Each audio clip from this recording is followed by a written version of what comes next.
It's The List and your boy with Jimmy Van and Sean Ross Sapp.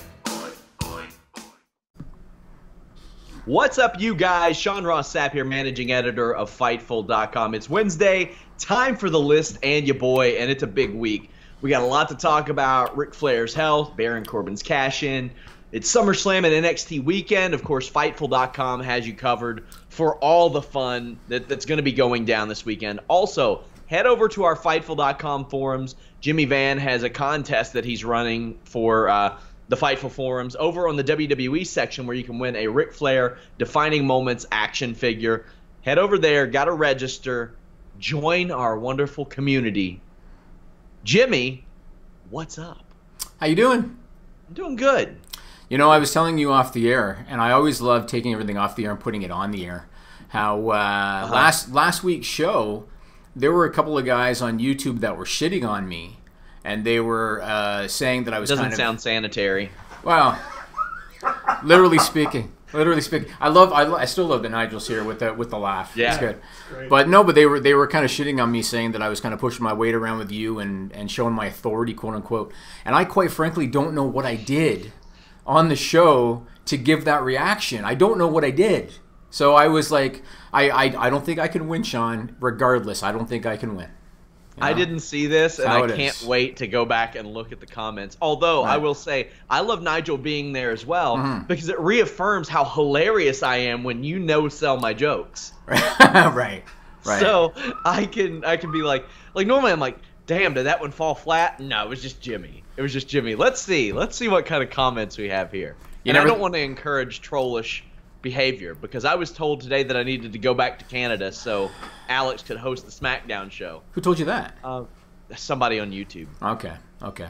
I just said thank you for the support. That's good. That's good, man. This comment is great. That's good. Another good show, but another week of Jimmy Van trying to measure his pecker over dumb shit. Yeah. He needs to keep SRS in line. Yeah.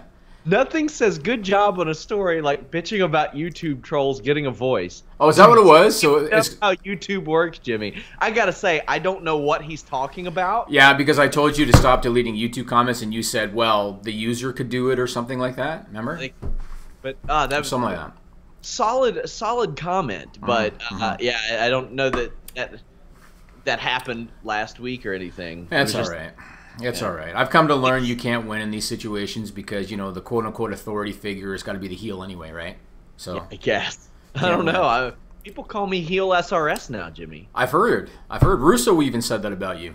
Yeah, right? When he hears about it, I mean, talk about a guy who's completely unplugged. Right. We could do an hour of just trashing him, and he would maybe never hear about it. Agreed. But, like, he's heard about that, so. Yeah, agreed. So should we start with the Nature Boy? Ric Flair? I want to talk about that. Obviously, you had the scoop on a lot of this week. Tell me what you've heard, and you know, obviously, I don't want to get anybody in trouble about like how maybe you heard, but just what you've heard so far about Flair. Okay, I want to say a couple things first. The first thing I want to say, because I told Sean that off camera, when it comes to wrestling journalism, I think it's cool if a reputable journalist is wrong about who's debuting when and the finish of a match and something like that. But I think when you don't get your facts straight on somebody whose life is in jeopardy, I got to question that a little bit. The first thing I want to say here is I do not consider myself to be a wrestling reporter, quote unquote. There was a time in my life when I did, as you know, when I used to run my own site. And just like you now, I had contacts at the various companies of the time, and I did that full time.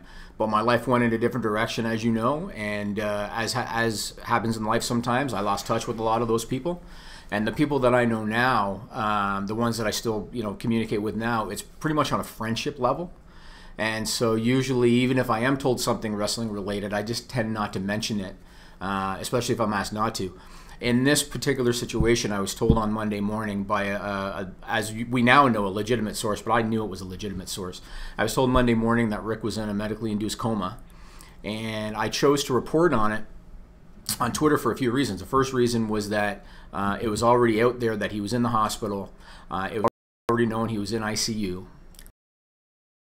Well, situation with him. And so I didn't have to worry about Charlotte reading a retweet of a reading like that. She knew what was going on. And the third thing was it was Ric Flair. You know, he's arguably the greatest all-around performer ever, and a lot of people were concerned about his well-being and continue to be concerned about his well-being. And so that's why I felt the need to report what I had heard. And it ended up blowing up, a fair bit, and now we've heard different stories as the days have passed. One thing I want to add, you and I have spoken a lot, Sean, over the weeks, over the last several weeks, about how Fightful is a new site still, and how we don't often get credit for stories that we break. And I know the Ronda Rousey story that you broke, that she was training with Brian Kendrick. A lot of other sites picked it up, but they would either say, there are reports, and they wouldn't say it came from Fightful. Or if they did say it came from Fightful, they would question the authenticity of it, and they would question how reputable we are because we're new, right? With this Ric Flair story, a couple of people actually hit me up on Twitter and said, I really hope when this goes viral that you get the credit, and I really hope that, people, whatever. I didn't care about that with this story at all. And as a matter of fact, a few hours after I reported the thing about the coma, TMZ picked it up, and everybody credited TMZ. And I didn't care because, quite frankly, it's a story I'd rather not have to talk about to begin with, right? Yeah. So, but leading into that, there were a lot of stories, including today, stories about how Rick had colon surgery for a blocked colon. I think Dave Meltzer reported on that. So other people have said that he was admitted for heart issues. From the very beginning, I did not mention heart issues. I did not mention a colon surgery because I was never told that. I was told it was a bacterial infection, and I was told that it had something to do with alcohol-related issues. And that he was still in critical condition, but that he was improving, and they were optimistic he was going to pull through. That's all I heard. And as you know, in the world of medicine, things can change very quickly. So what I heard on Monday might not necessarily be accurate now, but that's what I had heard, including post-surgery. I heard that he was improving and all that kind of stuff. And I wanted to mention this because a lot of people today, I noticed, are kind of crapping on Dave Meltzer because of the colon surgery thing. And yes, he should have had his sources right, especially with a story this serious. He should make sure that he's got his sources right. But at the same time, he's a legend in this business. He's done so many things for this business. You and I might not be here doing what we're doing if it wasn't for Dave Meltzer. And so, very good point. Right? So I feel like at the same time, yes, he should have done maybe proper checks, but he's done a lot of good too, right? So I think getting shit on is not really justified in his case. But that's the latest I've heard. So I heard it was a bacterial infection. I heard it was somehow related to alcohol-related issues. I heard he was still in critical condition, but that he was improving, and that's the last I heard about it. Yeah, I could go on all day about wrestling and journalism, but I mean, as it pertains to the Ric Flair thing, that was something that you established not only to me, but you established to our team too. Like when they were like, "Hey, any exclusive content? Should we slap this as exclusive?" They're not that familiar with wrestling journalism, and you're like, "No, that type of thing isn't that important to me." Right. I want Ric Flair to get better. As Absolutely. You and I were saying off the air, he's lived like 10 lives. Absolutely. He's lived them all heavy. Yeah. Like, you know what? I was saying, my business partner Luke now, I was saying to him the other day, because he knows wrestling a bit, he knows who Ric Flair is, and I said to him, Luke is like 42. I said to him, if you could go back to when you were 21, and if you could live like Ric Flair for 40 years, but you're going to, and I shouldn't say this because he's still alive and he could pull through, but I said, if you could live 40 years like he did and pass at 68, would you do it? And Luke said, honestly, I would consider it. Because he's lived a hell of a life, Ric Flair. Hey, I'm holding out hope that science can just advance us to the point to where we don't die anymore. Then we're going to be overpopulated. No, you can like get injected with some stuff where you can't have a kid if you choose to do that. I'm sure there's a way to do it. I'm sure there's a movie to be made about that. But Demolition Man, where you're like having sex from across the room. I mean, is that? I'm gonna have to watch Demolition Man. You haven't seen Demolition Man before? I didn't get to. There are a lot of movies I gotta watch. Have you ever seen Demolition Man, Sean? Or Nigel? To be honest with you, Nigel? So let me tell you a story. Not that I want to go off the Flair story too much because I want to reel it back in a minute. But Demolition Man came out in something like 1990 or the early 90s, and it's got Stallone and Wesley Snipes in it, right? There are things in that movie, because that movie was supposedly about the future, right? There are things in that movie that now exist because society in a lot of ways is turning to shit. Yeah. And I'll give you an example. In that movie, nobody would shake hands or high five because of bacteria and stuff. They were afraid about bacteria. So in that movie, you would go for a high five, but then you would stop here, and then they would go like this, right? Oh wow. There have been stories, because again, my business partner Luke finds a lot of this stuff. There have been stories where there are certain schools now where they do shadow tag because they don't want the kids touching the other kids because it could be wrong. So now they do shadow tag instead, where they have to basically step, right? There's soccer without a ball. Right? Hey, there you go. Weird. There you go. Like, it's like soccer is, I like soccer because people of any background, any financial background can play that. All you need is a ball. Right. That's it. Right. And they're making it, it's just weird. But yeah, as far as Fightful being a new site and all that stuff, I'm seeing a lot more of our stuff on Reddit. That's good. Yep. I'm seeing when people say, are these guys reputable? People will almost unanimously run there and say, yes, they are. I'm very proud of our 100% accuracy when it comes to our exclusive stories. Yeah, and I want to tell you something about this morning, just because, one thing that irritates me a little bit is when people try to utilize a story to put themselves over. And something happened this morning, and you know what I'm talking about. So Wendy Barlow, who is Ric's fiance, posted an update on Facebook. And I think it was only available to friends and family because I know Carlos tried to find it and he couldn't, and I had it. And so what happened was, I think she posted that at like 8 o'clock this morning Eastern time. A major wrestling news site, and I'm not going to say who they are, but a major wrestling news site at like 9 a.m. this morning posted a Ric Flair update, and they claimed that it was, sources that they know close to the situation. The stuff they posted very clearly came from Wendy's Facebook post. Very obviously came from Wendy's Facebook post. And that's why when I saw their post at 9 a.m., I hit you up and I said, Sean, I want you to post Wendy's Facebook post on Fightful because that's clearly where they got the information, and they're just trying to put themselves over by not saying so. Sure. So that's why I was like, just post the Facebook thing, let everybody see exactly what she said. And that's kind of where that came about. Yeah, I'm hoping that Ric Flair pulls through. I can't, can't imagine how Charlotte felt having to fly from China home for all that stuff too. A really rough situation, and we're wishing him the best. Also, guys, we're going to have that SummerSlam coverage this weekend. Doesn't look like Charlotte's going to be a part of it. Do you think this had anything to do with that, or do you think that she wasn't in the plans to begin with? No, I think she would have been in some capacity. I think I think at this point, she doesn't really care, and the company doesn't really care because she's got other stuff to worry about. I also, one thing that's kind of irritated me a little bit, not with Fightful, but just in general, a lot of people, it's almost like they're already posting his eulogy. Because a lot of people have been writing like that, and a lot of people have been doing podcasts talking about him in that way, and that really irritates me because the man is alive, right? Yep. So to be talking about, my favorite Ric Flair story and making like he's passed is irritating to me. Hey, instead, I'm posting music videos of the guy. There you go. There you go. That's what I want. I mean, I know people to listen to Custom Made over and over again. I know people close to him. And I've heard nothing but good things about Ric Flair. I mean, obviously we know the stories about his money issues and all that stuff, but he actually, for my business partner Luke's wedding, Rick sent Luke a video of him and Wendy wishing him well in his wedding and stuff like that. Like, he's a classy guy, so I hope he pulls through. And to his credit, even though he's an older gentleman, from what I've heard, his cardio was still on point, like even a few years ago, So he kept himself in pretty good condition, especially for his age. Guys, before we move on, I want to tell you all, check out yesterday's Holy Smokes MMA podcast. Myself and Showdown Joe not only showed you the Paulie Malignaggi, Conor McGregor sparring footage, but we broke it down as well. Heavy talk on that. We talked Bellator, Tito Ortiz saying he's going to come back again, Matt Hughes' physical improvement, another guy who's been battling. He got hit by a train, y'all. A train. Do you know if that was intentional? Have they found that out yet? No. Well, from what it seems, what has been surmised is that it was like a coal train, and he knew, if I don't get across this, it's going to be like, it's 5-mile train, essentially. Okay. We also had Frank Trigg on the show. We talked GSP, Rashad Evans' future, Daniel Cormier, John Jones.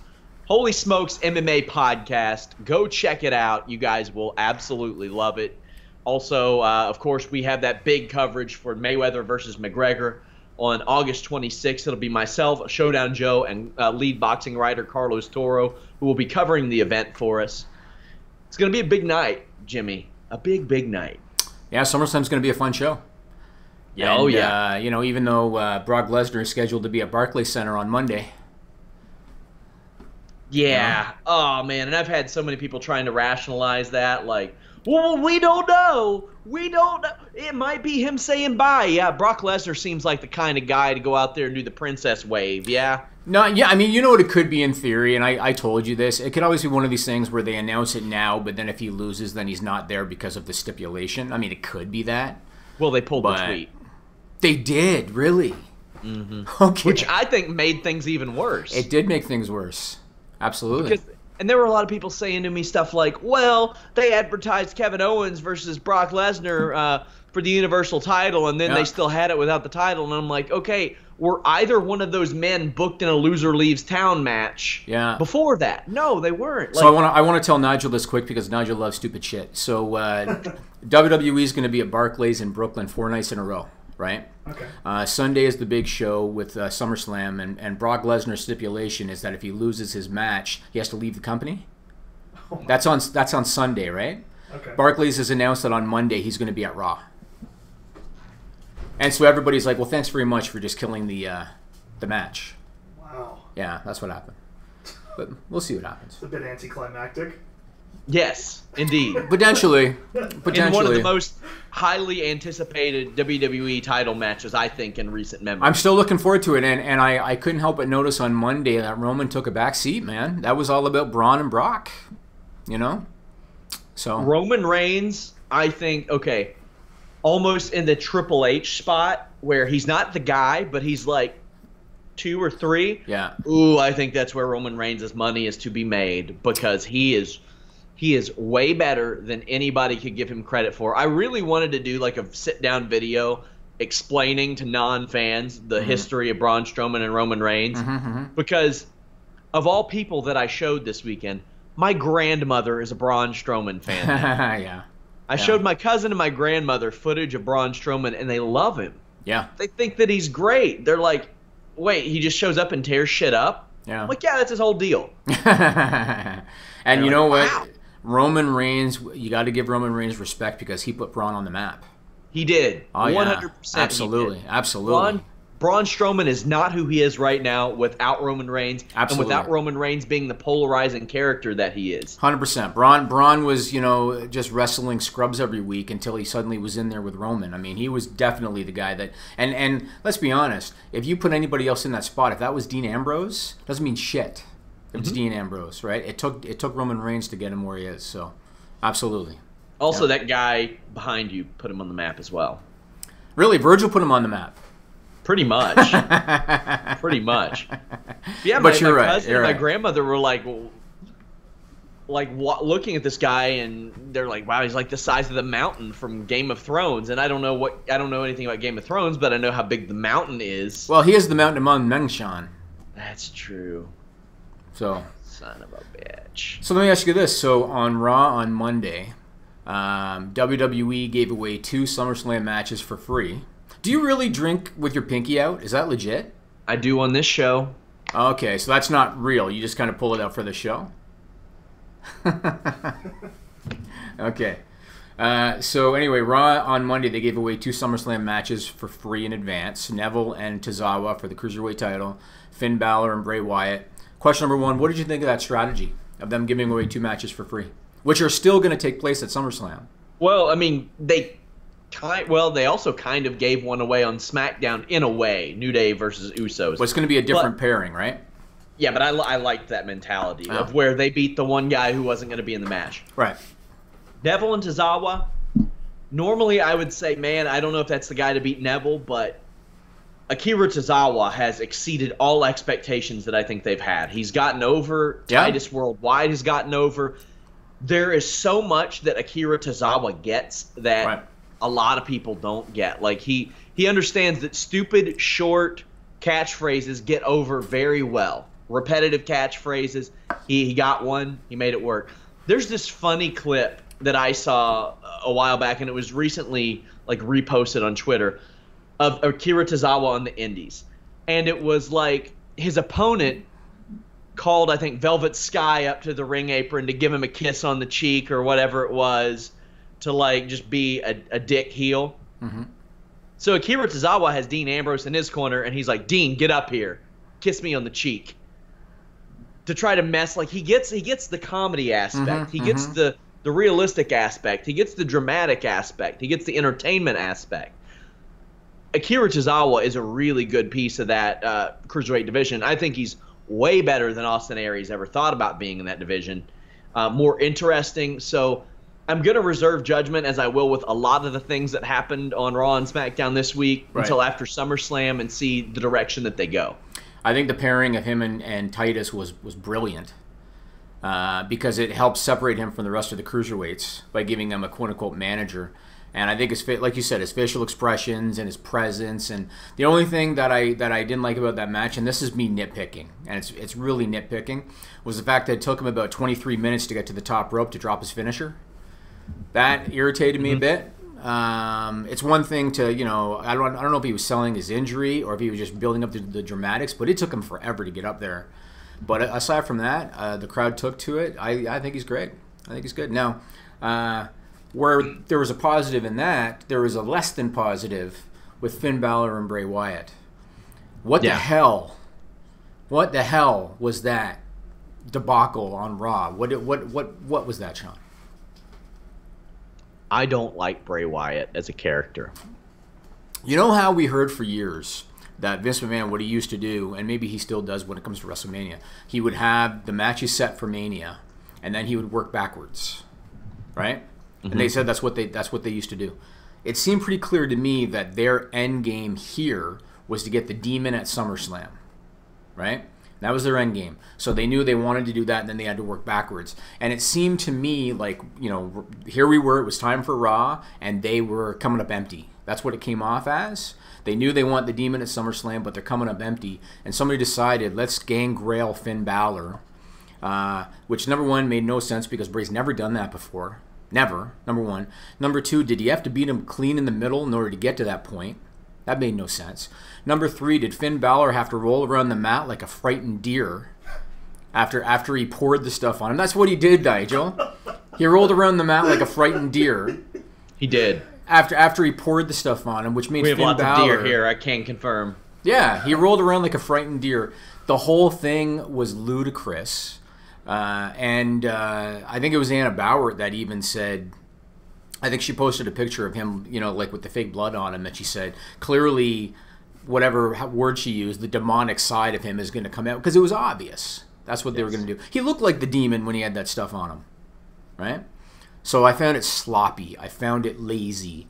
Nonsensical to have Finn lose clean, because now if Finn wins at SummerSlam, so what? They're 50-50 again, right? I mean, you said it, man.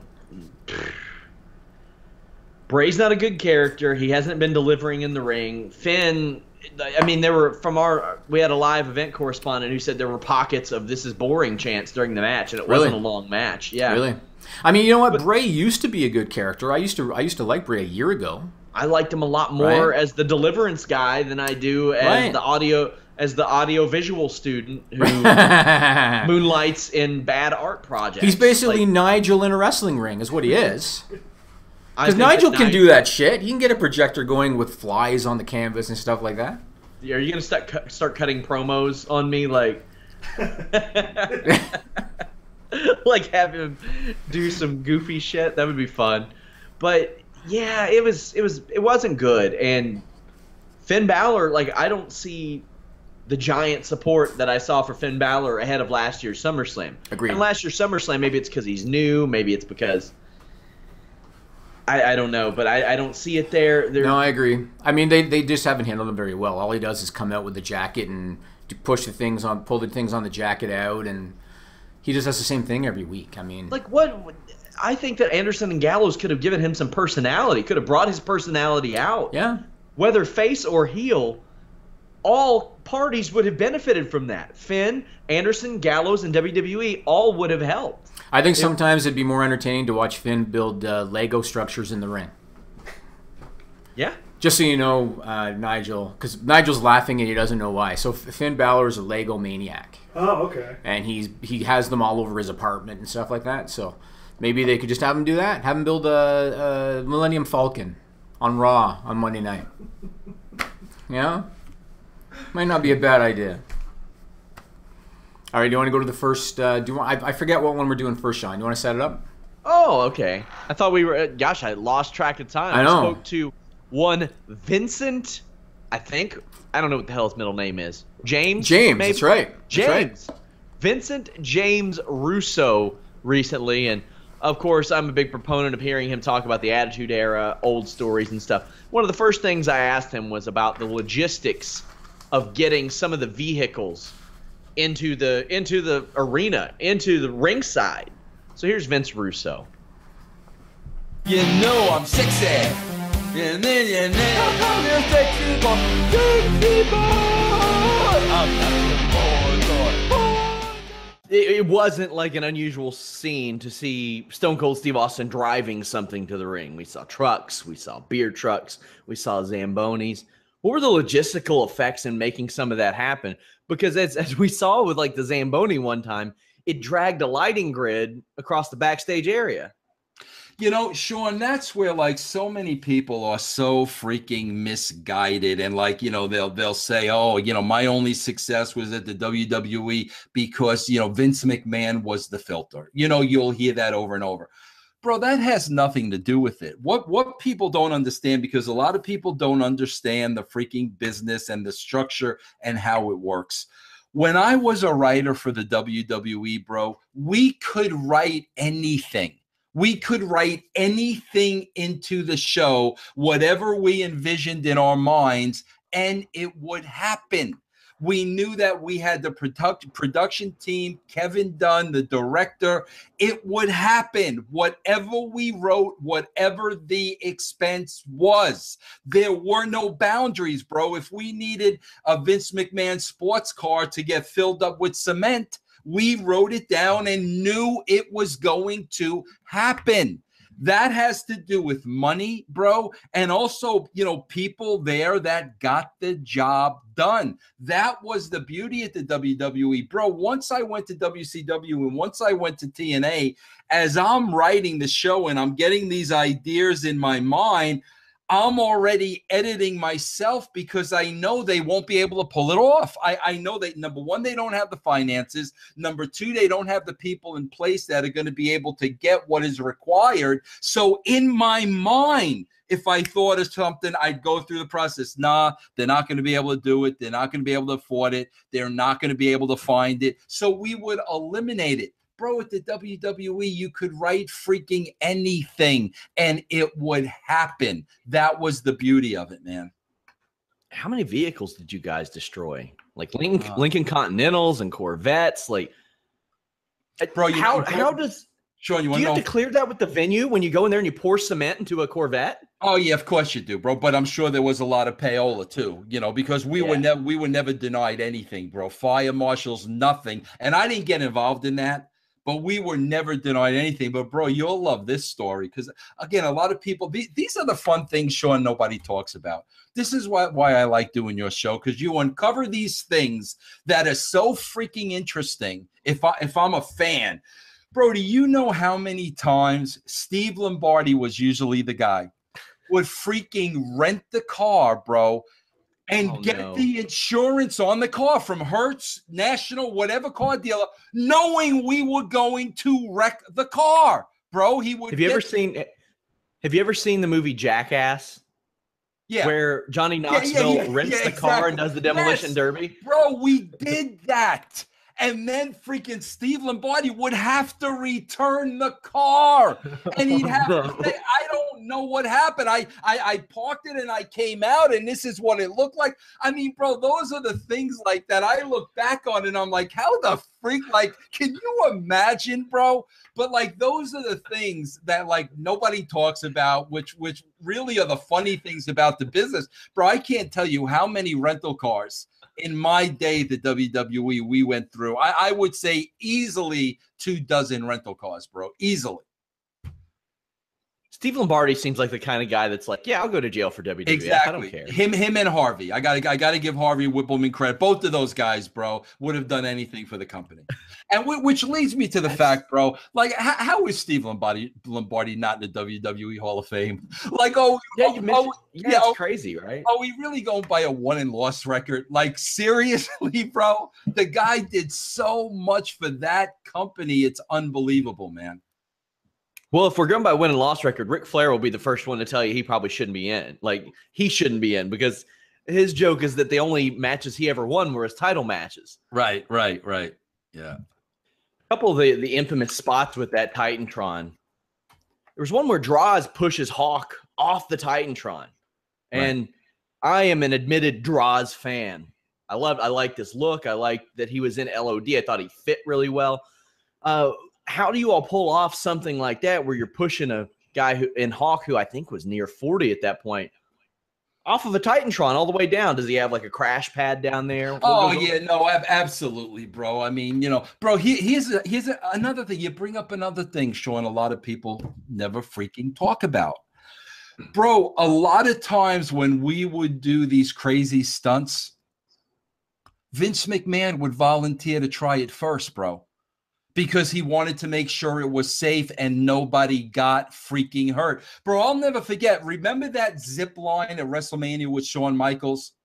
Yeah. What WrestleMania was that, bro? WrestleMania 12 in Anaheim. Vince did that during the day. Yeah, I saw the video of that. Yeah, Vince did it first. Bro, I can remember another incident, bro. Remember when the Outlaws pushed Mick and Terry Funk off the stage in the dumpster? Yeah. Vince wanted to do that. And Vince was demanding it, and we shut him down to protect him. But I mean, bro, so much time and planning went into something that was going to be a stunt. People were brought in to make sure it was going to be done safe, and everybody was really well protected. So, Jimmy, sometimes that freedom can backfire, like when WWE plans a giant celebration, flies a bunch of dancers and singers into Providence, Rhode Island, and they're all there to kind of encourage you to boo a guy because of what he looks like the weekend after a major political shitstorm. Yeah, I want to ask you first, do you know who Jimmy Miranda is? I know the name. So Jimmy Miranda was the merchandise guy for WWE for something like 20 years. And he passed, he was young, he was like 40 years old when he passed away. And the Ultimate Warrior, when he suggested the Warrior Award, he wanted to call it the Jimmy Miranda Award, and he wanted it to be for backstage employees. And of course WWE, because it's all marketing for them, the Hall of Fame is just marketing. And so they created the Warrior Award, and they kind of just used it for the philanthropy aspect as opposed to backstage people. Lombardi, 100%. Should be in. In what world is Drew Carey in the Hall of Fame and Steve Lombardi isn't? How does that make any sense? Nigel's chuckling because it's so ludicrous. And Drew Carey, just so you know, Drew Carey did one event. Seriously? Yes, and they put it, and you know why they put him in the Hall of Fame? Why? Because he had a game show at the time, and they had a marketing deal with his production company, whereby if you put him in the Hall of Fame kind of thing, help promote the game. And I don't know what WWE got out of it. I guess Drew Carey's involvement is what they got out of it. But anyway, going back to that other thing. So I would love Nigel's opinion on this. You're half Trinidadian, right? Yeah, my dad's from Trinidad. Which is not Indian per se, but it's West Indian. Yeah. So WWE on Tuesday. So this week, India is celebrating their Independence Day. Yep. And SmackDown this week, Jinder Mahal, who is their Canadian / Indian wrestling champion, he did a Independence Day celebration, and like Sean said, they had dancers, and they had who appeared to be a sweet old genuine lady trying to perform. I don't know if it was the national anthem of India or what it was, but she was trying to sing a song, and they're live in Providence, Rhode Island, and she got booed to death by the crowd. Wow. And it turned into a storyline, essentially, where the good guy, Shinsuke Nakamura, came out, became a storyline. What was your thoughts on that? Japanese guy. Japanese guy, right. He was a Japanese guy, right. But he was an Indian, Sean. So, So, Sean, what did you think about that? I thought a lot of it was unfortunate because as Anna said, they really needed to read the room, but this had been planned for weeks. Like this obviously isn't the type of thing that they put together over the weekend. Right. And I when I spoke to someone, they said, yeah, this was planned for a little bit, but unfortunately, I don't know if anybody stepped up and said bad timing, but maybe they should have. You mean you think because of Charlottesville? You mean? Yes. I don't. Promoting any type of like I mean, here's the thing. Did you hear what I said on like the SmackDown show? I was like, imagine if I were at that Blue Jays game, and during the national anthem, I was like, man, fuck Canada. You mean you didn't? No! You didn't? No, I love the place, but still, imagine how weird like that is. And you know, there's a lot of polarizing reactions involving national anthems in general, which I'm sure has been all over TrigTent.com, your leader in politics. Nice. But I thought it was. I think the whole thing is just played out. We got another one of those "You People" promos, and it's just old. So first and foremost, when I saw it, I did not think of Charlottesville. Because to me, Providence, Rhode Island, that's like suggesting that they're all white nationalists, which they're not. So that's not what I saw.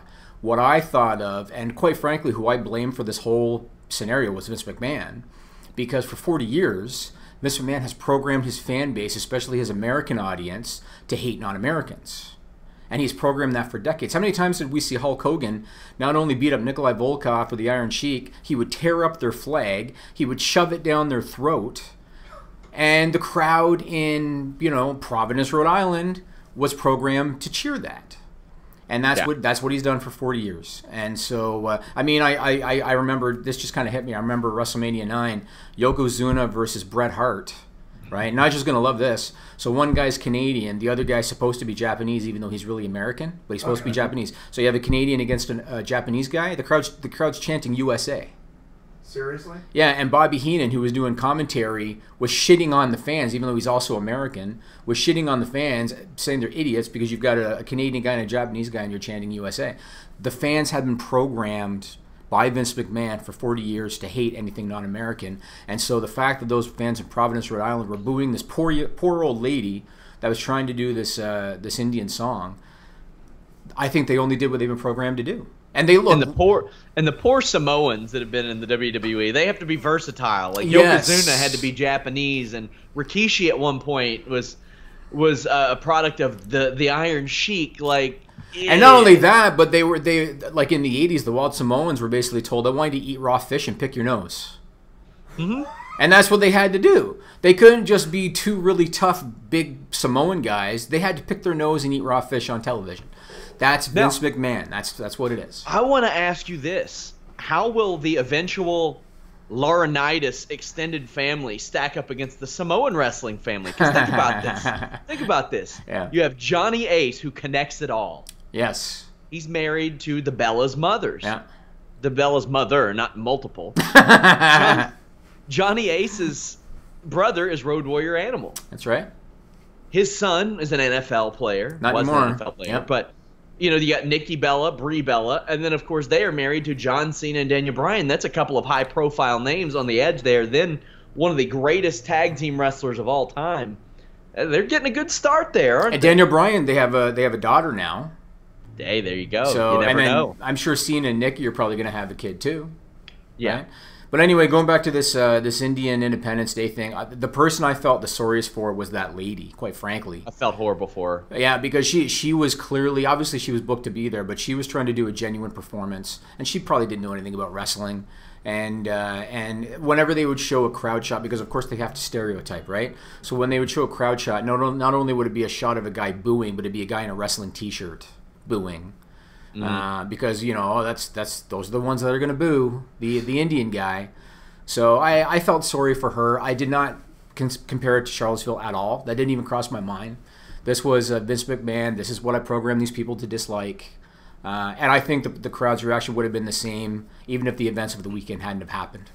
Providence would have still acted the way they did. And of course they would have. They would have. I mean, I hope. Yeah. And it's too bad. I mean, I think Jinder has tried his best, but I just don't think he's the guy. And I think Shinsuke's probably going over at SummerSlam. So I don't know. I wonder if he will because of how Jinder Mahal is scheduled to walk a UFC fighter out to the cage in a few weeks. does it really matter though? Does it matter? It could. They're in Edmonton for that, right? And Yeah, and honestly, like Jinder's not. He wasn't asked to do that because he's the Indian WWE champion. He was asked to do that because he's a WWE wrestler from Calgary. Quite honestly. And yes, I realize the guy who's going to walk to the ring is of Indian descent too, but it's because he's from Calgary. That's why he was asked to do it. That's just how it is. We got people trolling us saying, you can boo and do whatever you want and act however you want at shows. Yeah, and we can react however we want on I'm not air as well. That's kind of the point. I'm not condemning this stuff. I'm not condemning the fans for booing at all. You know, I'm looking at Vince McMahon for 40 years has told his audience, if you're not American, you're a bad guy. And for 40 years, that's what he's told them. Even if you're from Canada. Yeah, I mean, obviously there were some exceptions. There were some exceptions, like Bret Hart was a babyface for most of his run. But at the same time, it's not like for most of his run, they had Bret out there wearing a leaf on his T-shirt, right? Like they tried to scale back on the fact he was Canadian to the best of their ability most of the time. So, whatever. You told me. There was one thing that I'm sure isn't on your list, but yeah. What do you think of Alexa Bliss's chair on Raw? So, the first thing I thought of, and I'm going really old school with this one, Sean. Do you remember Saturday event and the winner got Elizabeth? Is that? Oh. Yeah. So Elizabeth for that match sat. The very first thing I thought. I mean, whatever. I didn't really care one way or the other. If anything, I found it more funny that I saw a picture of Aaron Judge, who's a player for the Yankees. And Nigel, if you're not familiar, Aaron Judge is like 6'7". Okay. And what they did was they brought him a WWE belt. It's something WWE does in order to get mainstream media attention. Okay. And they made sure, wisely, to send two of their biggest guys because Aaron Judge is so tall. So they sent Braun Strowman, who's like 6'10", or 6'8", 6'9", and they sent Big Cass, who's 7 feet tall. But because clearly they were sending people from the Raw brand, and Alexa's the women's champion, they sent Alexa as well, and Alexa's like 5'1". And so there is the picture. Did you see the picture, Sean? Yeah, I gotta say that I thought it was very clever that they put the number 5 and then Feet of Fury as her last name, and then they put Big Cass on the back of the jersey with the number 7 and then an FT next to it. Clever. Right. But she looked like, I mean, they look like bookends. You know, with poor little Alexa stayed on there between them. But so before we went on the air today, you said that there was a certain thing that you wanted to get my opinion on. You said, I can't wait to get your thoughts on a specific thing. What was that? I can't remember. Did we talk about it? Money in the Bank, man. Oh, yeah. I was just trying to set you up for you saying that Alexa Bliss looked like a lifeguard, and I was going to say, well, when Nia Jax is out there trying to sink or swim, she usually drowns. Ah, that's so clever. You didn't even let me. I didn't take it. I didn't because I was thinking Elizabeth. That's why. Yeah, I didn't go for it. This Money in the Bank cash-in. Well, a lot of people are upset, which far more people seem to have given a shit about Baron Corbin today than they did 1 week ago. They're upset because he lost the cash-in? Oh, there are so many people. Are you kidding? Even Alex was upset. Alex was upset. I had to have a talk with Alex. Like, I was like, he said, okay. He said, you mean the worst thing that ever happened? And I said, that's a very Goldbergian jump, because no, it's not. It is not. I mean, this is the fastest WWE title match of all time. Though. Is it? 5.74 seconds. It beat Nash and Bob Backlund? Really? Yep. Interesting. Okay. But it wasn't a title change, so that's a difference, right? Sure. So, okay. What did I tell you about Baron Corbin, my thoughts on him when he was brought to the main roster? What did I tell you? I can't remember back that far. It's been like a year. Over a year. That I didn't see money in him. Mm-hmm. I didn't see money in him. I didn't see main event in him. I didn't understand why they'd be pushing him. Yes, he's tall, so what? He has nothing else going for him. And that was my opinion then, and that's my opinion now. However, I want to hold judgment on WWE's booking until after SummerSlam. And the reason I want to hold judgment is because, in my opinion, and you can tell me if you agree or disagree, in my opinion, a victory clean over John Cena at this point in time is as valuable, if not more so, than having the title, in my opinion. And so if Corbin, sure, he cashed in the Money Bank and he lost in 6 seconds because of Cena's interference or whatever.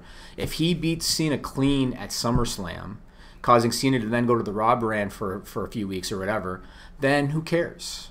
Because, right? Getting John Cena off of the SmackDown brand with a clean win means right? a lot more than beating Jinder Mahal. Absolutely. Yes. Absolutely. Yes, I agree. And I think that the perception of the fans, because let's be honest, yes, Jinder Mahal's the champion. I think most fans still look at him as a bum.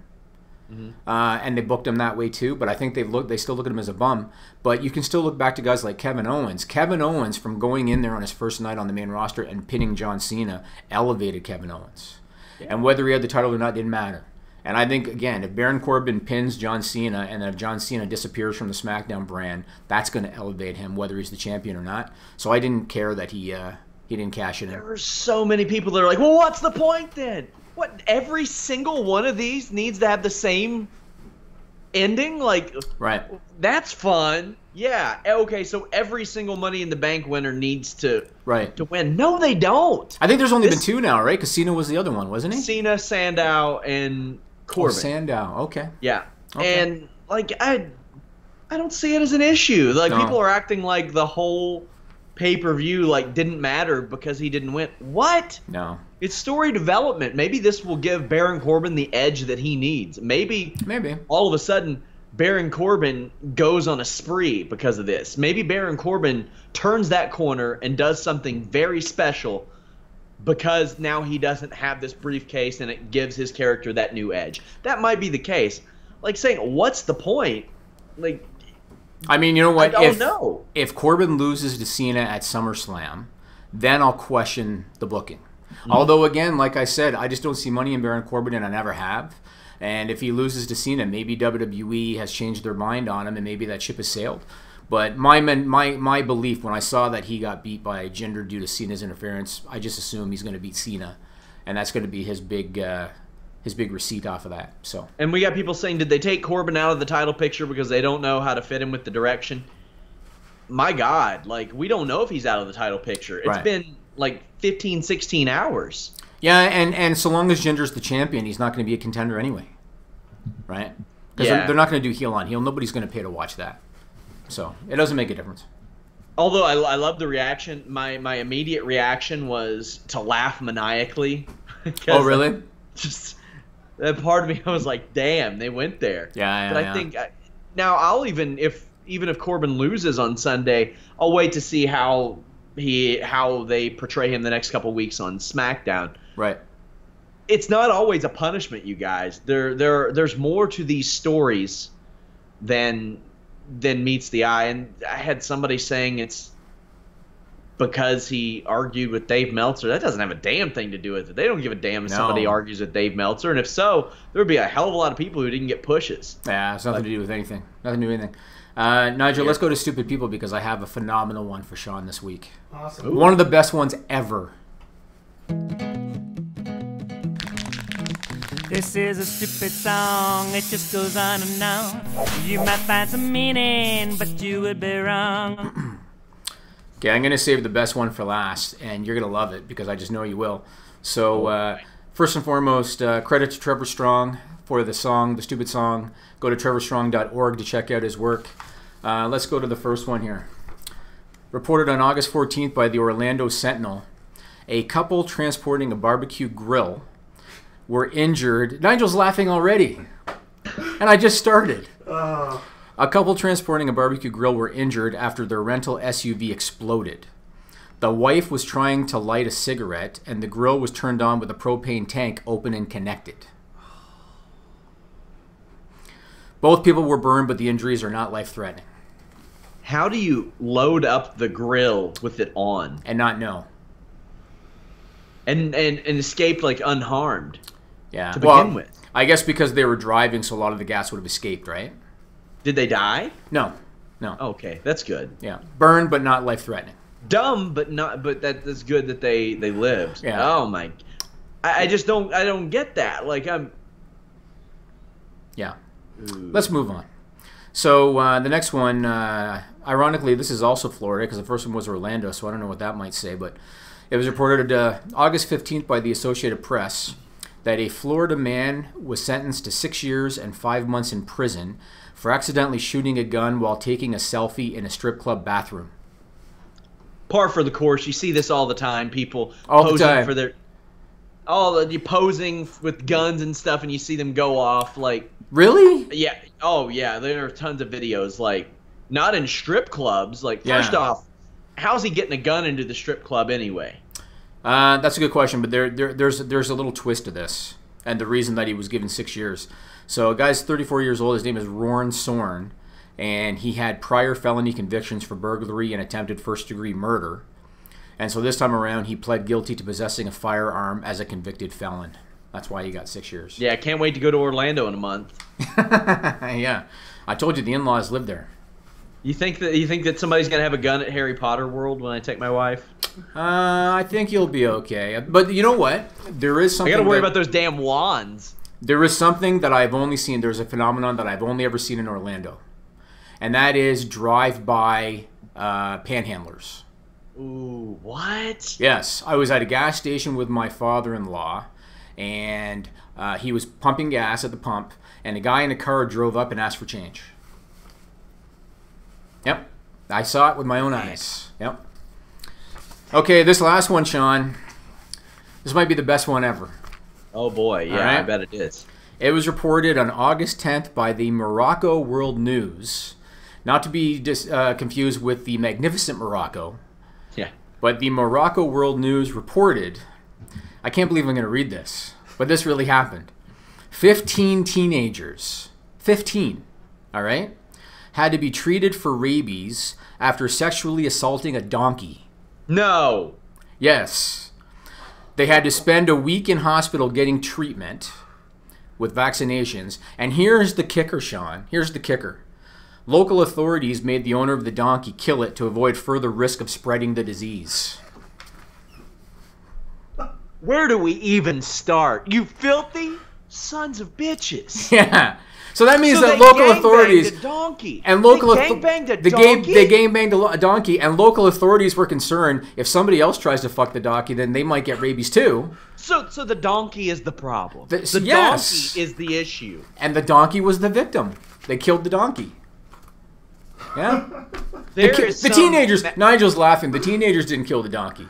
Local authorities made the owner kill the donkey. I think there is some major political euphemism lost in this somewhere. The Think fact so? that this donkey got gang raped. He did. A donkey got gang raped, Yeah. and then they killed the donkey. They killed First the off, donkey. hold on, Jimmy. Let's just. Nigel's let's about just to lose say- his shit. Nigel's about to lose his shit. They couldn't help themselves. Like, what happens if you walk out into your office after this, and you just hear some murmurs? Someone, hey, we getting that donkey this week? Yeah, how about that donkey?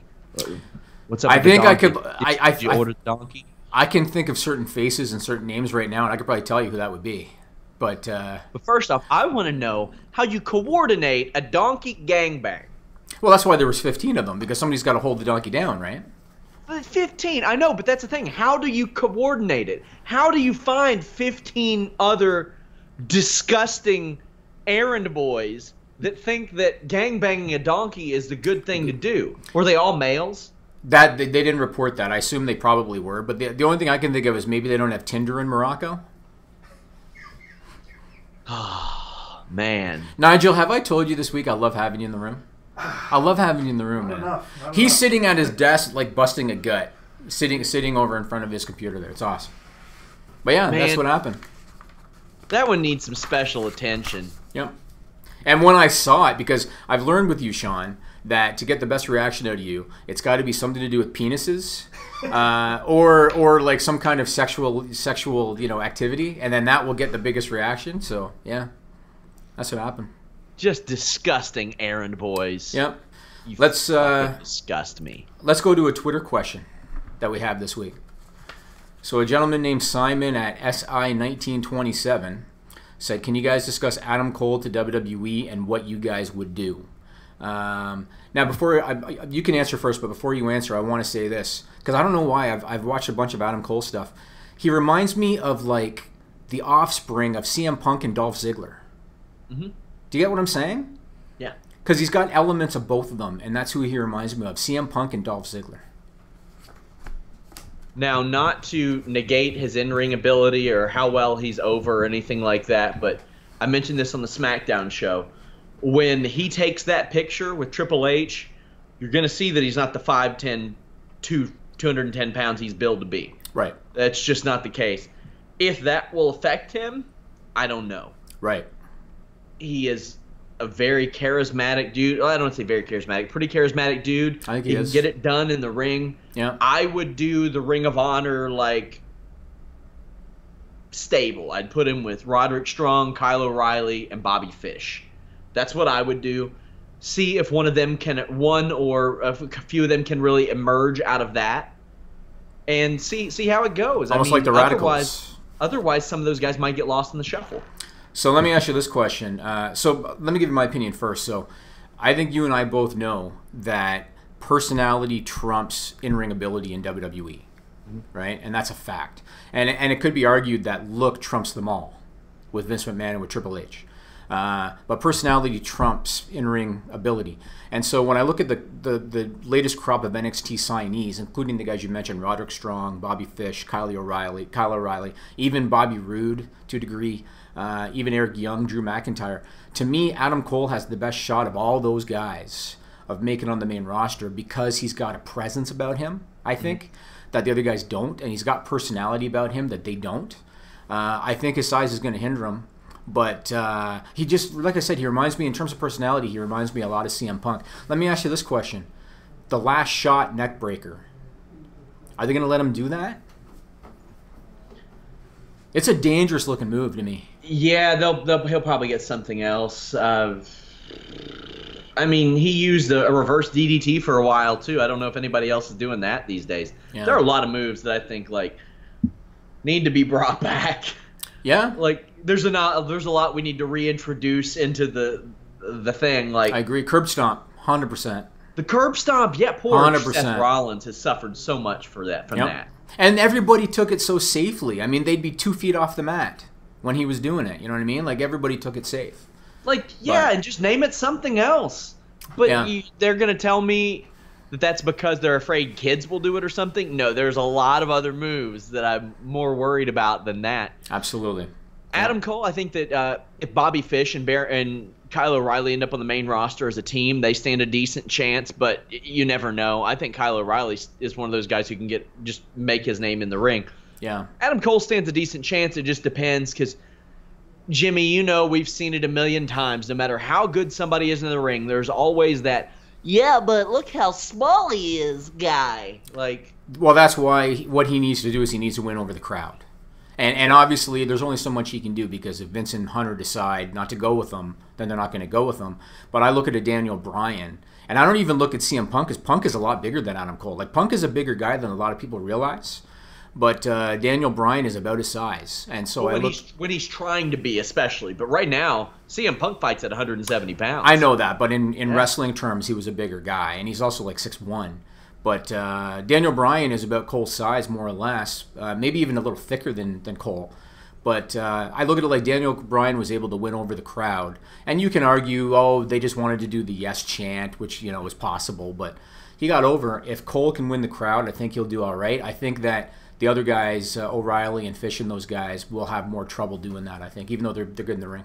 Yeah, and size will always be an obstacle because there are always those idiots out there that, oh, but you got to look big. You got to look like a star. I mean, I had a discussion with Disco Inferno, and I'm not calling him an idiot or anything, but we were like, Bruce Pritchard said that once upon a time, Triple H said Kurt Angle was too small. Did he? Yes, that was like. I mean, Kurt wasn't enormous either. He wasn't a big guy. Yeah, Triple H, that was his way of rationalizing not losing to him and not having Kurt kiss his wife. But I was like, Disco, you were billed as 6'1", 238 pounds, and they put you in the cruiserweight division. Right. It's true.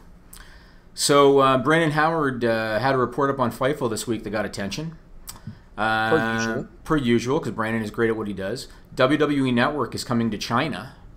Mm-hmm. And when I saw the numbers behind this deal, I thought to myself, they're really banking on that population. Like, they're really banking on trying to make a go of this, because have you seen the numbers behind this deal and how this deal's structured? Not exactly. I mean, I saw his report. So basically, what's going to happen is there's an app in China called the PPTV app. And currently, that's where Raw and SmackDown are broadcast, is on this app. They're going to be putting content from the network on the app as well, like the pay-per-views and NXT and 205 Live. They're going to be charging $4.50 US dollars, $4.50 US dollars a month, or $30 US a month. I'm sorry, $4.50 a month or $30 a year to access the network content on the app. And you might think $4.50 and think, oh, that's not a lot of money. WWE is then doing a rev share of that $4.50 with the app, with PPTV. Meaning WWE might make $2.25 on that. So obviously they are banking on the population. And we know how tough it is, man. We'll see what happens. I mean, I haven't heard a whole lot about India since they put Jinder over.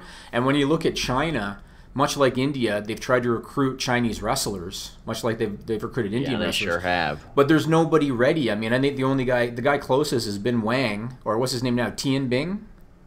Yeah. Right? But he's nowhere ready. Nowhere ready. So, you know?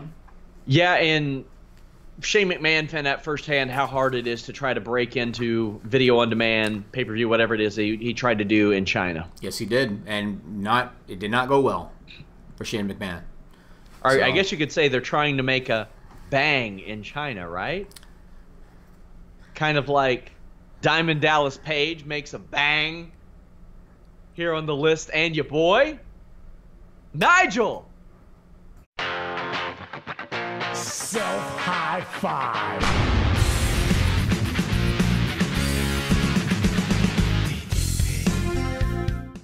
Your aid in Scott Hall and Jake Roberts is well publicized. Did you get ever any type of reception or reaction from Vince McMahon or Triple H themselves about how that unfolded? I told Triple H, literally, Jake had been living with me 2 months. When I came in to do, I believe it was the second, I'm not sure, second or the third Best of Nitro. I don't remember which one it was. I think it was the second, but it might have been the third. I think it was the second. And yeah, it was the second Best of Nitro. And Paul and I we've been buddies. Like we broke in the power plant together. I was 35. By the time he got there, I was 36. He was 22. You know, and we were really close friends. And Terry Taylor worked with us all the time. And then he left for New York. And when he left for New York, I called up Kevin Nash. And Nash has been my brother since, you know, back when we were tag team partners. And I called him up, and, you know, he's running with, of course, you know, Scott and Kid and Sean. And none of those guys should be driving. You know, in that quartet. So I told him about Paul, and I said, he's a great kid. Might want to take him under your wing. He don't drink. He don't do drugs. He don't do pills. Man, he'd be great to have in your crew, man. And look what happened with him, you know. But, you know, Kev did take him under his wing, you know, and so did Scott. So, you know, for Triple H, you know, being down there and, you know, being in there, I wanted him to know about Jake. I wanted him to know that Jake was coming in. And I said, listen, bro, I know this sounds crazy. Like, but I tell you, there's something different with Jake.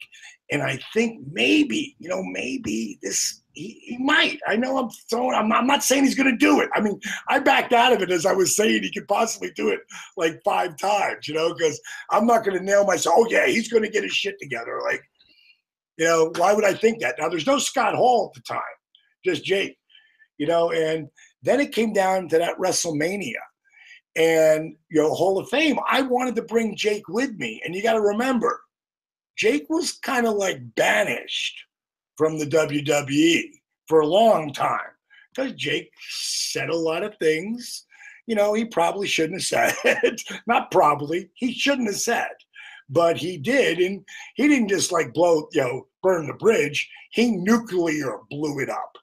So when I told Mark Carrano, hey, man, I think I'm going to bring Jake with me to the Hall of Fame. He was, Dahlia on that for a minute. And they had to really be brought back into the fold. And if it's a problem with drugs or booze or whatever it is, the thing with WWE is they like you to be straight for a year. You know, they want to know like this is real, or at least it's a really good attempt, you know? And it was so weird. I was doing some PR for DDP Yoga somewhere in LA, and Paul was we were in the same building at the same time, and it must have been one of those places that had like 30 radio stations. And he grabbed me, hugged me, sat me down, and he told me, you know, D, not the timing to bring Jake to the Hall of Fame. Not the time, you know. He goes, you know how I feel. And then by that time, Scott's in too, you know. He's staying with me too. And he's like, you know how I feel about both those guys. Like, he put Jake and Scott up on a pedestal. You know, like, these guys can go. And he would look to them, you know, for, you know, learning everything, you know. And he said, you know how I feel about them, and you know how I feel both those guys should be in the Hall of Fame. So I know at that point he was thinking, he never said it to me, but I know he was thinking, you know, these guys can stay sober, you know, and you can really help them, you know, maybe, you know, down the road. And he didn't say it, but he let me feel it, like, you know, like, they're not banished forever, you know, and he's going to do everything he could to help them out. And, you know, then when they did that old school Raw where they brought me in and they let me do a commercial in the back with, you know, for DDP Yoga with Booker T and Ron Simmons, and let me do whatever I wanted to do. Like, Paul's like, pull that foot over your head, man. He goes, that's always impressive as hell. He goes, have fun with it. And then they were sneaking Jake in that night, and nobody knew it. And now Jake walks out looking like $1 million, where before he looked like death. Like, I don't know if you've seen some of the before and afters, but they're seriously dramatic. And so all those things that WWE was doing for me and for Jake, you know, so yes, they acknowledged it without coming out and acknowledging it. But I would much rather have it done the way they did it, because it was amazing, man. It was just such an amazing ride. DDP's an A+, dude. You know what? We've talked about it before, but those transformations with Hall and Jake were amazing. You know, when you look at Hall was in a wheelchair, he was, you know, killing himself with alcohol. Jake, you remember Beyond the Mat? That was from like, what, 20 years ago. He was already in that shape. It's an amazing transformation. And I went back when I saw that Page clip, I went back and I watched the old school Raw clip when Jake got in the ring with the Shield. And Dean Ambrose, he didn't take a DDT, but he was laying on the mat with the snake on him, and he was hiding his... shit on him. What's that? Did it? Yeah, the snake shit on him. I don't know if I ever heard that. It. Oh, really? CM Punk is like he's even smiling because like everybody in the ring is like, the snake shit on him. Really? Yeah. Interesting. I want to tell you another quick Andre the Giant story. Okay. Because Nigel's already laughing. So last week I told the story about the mudslide, and I got quite a bit of positive reaction even within the office about that story. I have one other story that Hacksaw Jim Duggan had told me about Andre called the Giant Juice. Have you ever heard this story? Oh, no. What? So back in those days, so when Hacksaw and Andre were having their program, this was probably 87, 88, they were main eventing one of the tours. Because, you know, back then they were in like 3 tours, right? And yes, Duggan and Andre were main eventing one. At that time, Andre was in a lot of pain from acromegaly. He was medicating himself with alcohol. He was always moody. And this is coming from Jim. This were Jim's words. Andre, at that time of his life, personal hygiene was not top priority with Andre the Giant at that time of his life. And let's put it like this, Sean. Making sure that his ring gear was washed show to show was not top priority for Andre the Giant at that time. And this is Jim telling the story. They always did a spot where Andre would get Jim in like a headlock, and he would take the strap from his singlet and he would wrap it around Jim's throat, right, and choke him.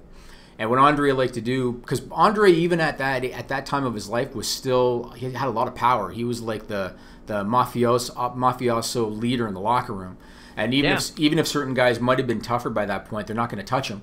So what Andre used to do is instead of putting the strap around Jim's throat, he would wrap it across his mouth, right?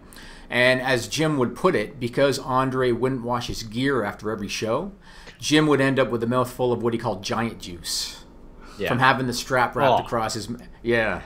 Yeah. Oh. And that was one of the stories Jim told me. He told me about the giant juice.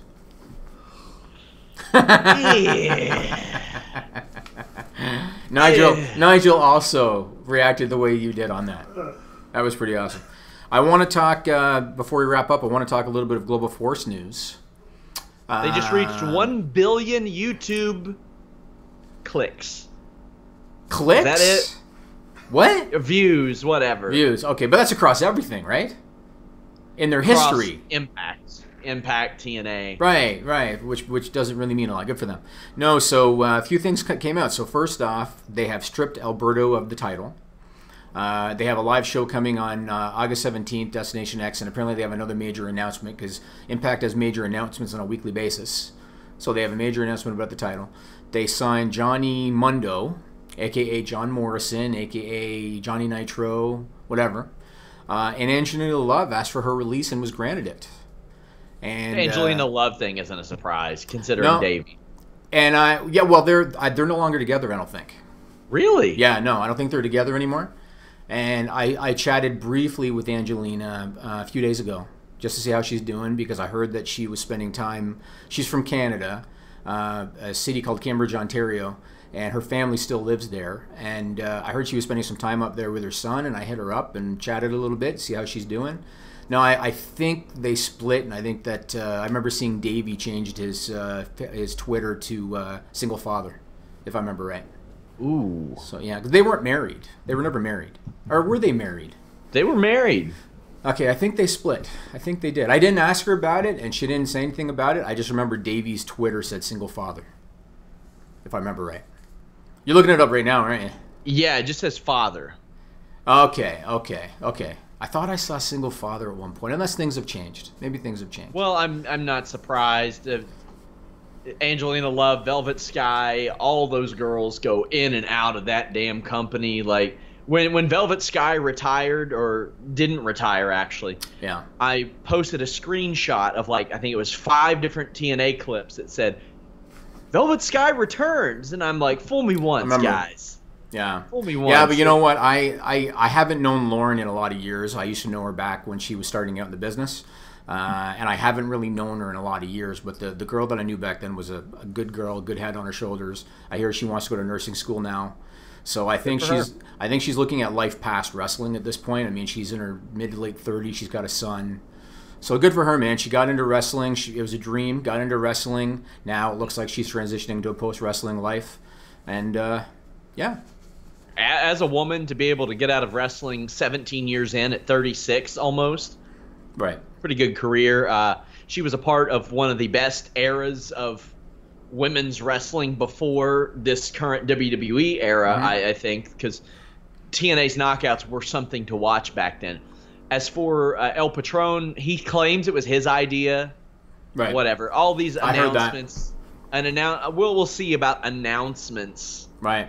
But I remember one time they touted a big one, and it was Dixie Carter talking into a camera going, "We are thrilled to announce that we are going to be on Sony 6 in India." And I was like, oh. Woo! Whatever. Well, whatever.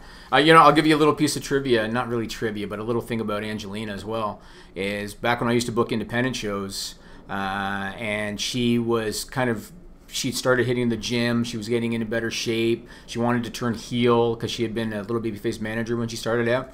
I paired her up with a guy who went on to become Cody Deaner at the time. Yeah. Cody Deaner, who was really put in a crap position with that gimmick. He's still wrestling to this day as Cody Deaner. So here's a fun story that Daivari once told me. And I'm supposed to talk to Daivari again soon. We may actually have the segments with him and maybe Mr. Kennedy on this show soon, hopefully, if we can schedule it. But I talked to Daivari for the Muhammad Hassan piece, And one of the things I talked to him about was the Feast or Fired, the TNA thing.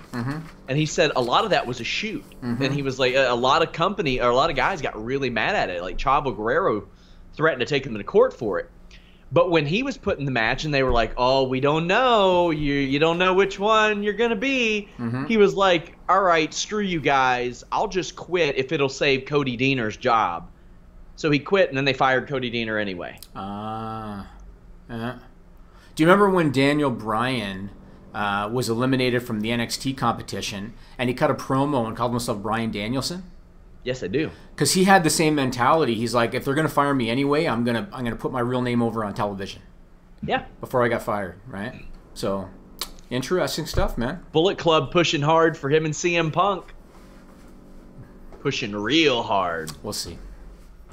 I think that if a CM Punk and a Daniel Bryan made that transition to ROH/New Japan, it's not, I don't say a game changer, but boy, there will be no more debate about number 2 in America anymore. What little debate there may be, I think that's out the window if they can land one, if not both of those guys. I think it already is.